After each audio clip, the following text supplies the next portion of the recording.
So we will see the next numerical 14th. So a formula for physical quantity is given: x is equal to a raised to 4, b raised to 3, c raised to 1 by 3 and d raised to 1 by 2. A raised to 4, b raised to 3 divided by c raised to 1 by 3, d raised to 1 by 2. And if percentage error in measurement of a, b, c, d are given, that is delta a upon a is 2%, delta b upon b is 3%, delta c upon c is 3%, and delta d upon d is 4%. We have to calculate percentage error in x. Now we can see here the formula is given and respective percentage errors are given. Okay. Now we have to find total percentage error. Now you can see the formula is what? Multiplication. All the terms are multiplied and divided. So we have the formula for combination of errors. So that we have to use. So delta z upon z is equal to 4 times delta a upon a plus 3 times delta b upon b plus 1 upon 3 times delta c upon c and 1 upon 2 times delta d upon d. So that is equal to, if you put those values, so we get 4 into 2 plus 3 into 3 plus 1 by 3 into 3 plus half into 4. So if you calculate, we get 8 plus 9 plus 1 plus 2. That is nothing but equal to 20. So the total percentage error in x is 20%. It's very easy. Then next 15th, we have to write down significant figures. As already I explained, what are the significant figures? Which are important, that are confirmed. The figures which are confirmed plus one uncertain digit are called as significant figure. Okay, and we have also noted the rule for determining significant figure. What? The significant to the left side of 0 are all significant. Non-zero figures which are present to the left side are all significant. To the right side are also all significant. If 0 is after the point, okay, after decimal point, first we have 0. For example, you can say the 5th here. Here after the 0 there are 2 0 and then 3 is there. So if the 0 is present before the non-zero digit and after the decimal point, then that 0 are not significant.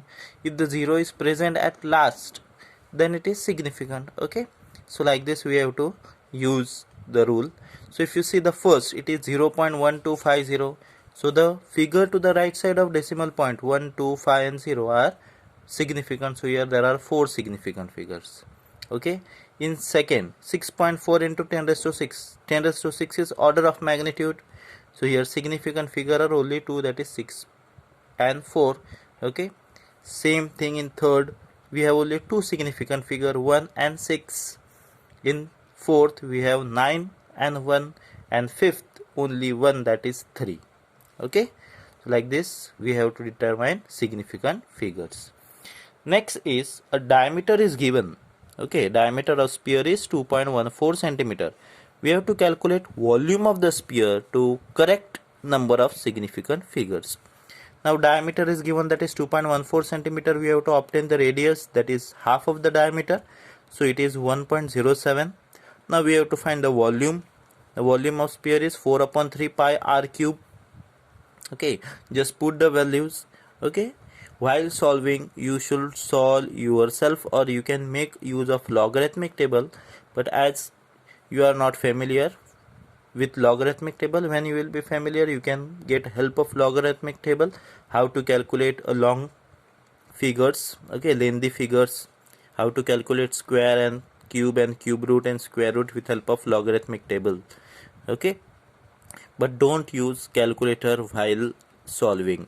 At present you can solve it by yourself. Okay, and as much habit you will keep by solving without log table and calculator, that much you will be benefited for competitive exam, because in competitive exam calculators and log tables are not allowed. So just multiply 4 into, I divided here 3.142 by 3, so I got 1.047, and I had obtained the cube of 1.07, that is 1.2250. I don't just taken the 3 figures here, 1.225. okay, because 0 is not significant. then just multiply both the term, we get 5.130, again 0 after the decimal point. If it is not significant, so we got volume of sphere is 5.13 centimeter cube. Okay, here we have completed the chapter. Now few numericals, for example 11th, 12th, okay, that you can do it by yourself, because 11th and 12th, just you have to put the formula to obtain the, in 11th you have to put the formula to obtain area and volume. Okay, that is length into breadth and length into breadth into height. Okay, one more thing, in, see, if you see the 11th question, the length and breadth and thickness of rectangular sheet of metal is 4.234 meter, 1.05 meter and 2.01 centimeter is given. That is also meter, because if you take 2.01 centimeter, then your answer will not come what is given. Okay, so in 2.01 centimeter, you don't take centimeter, just take it meter, consider it meter, just make the change in that. Okay, similarly the 12th, length is given, radius is given and mass is given.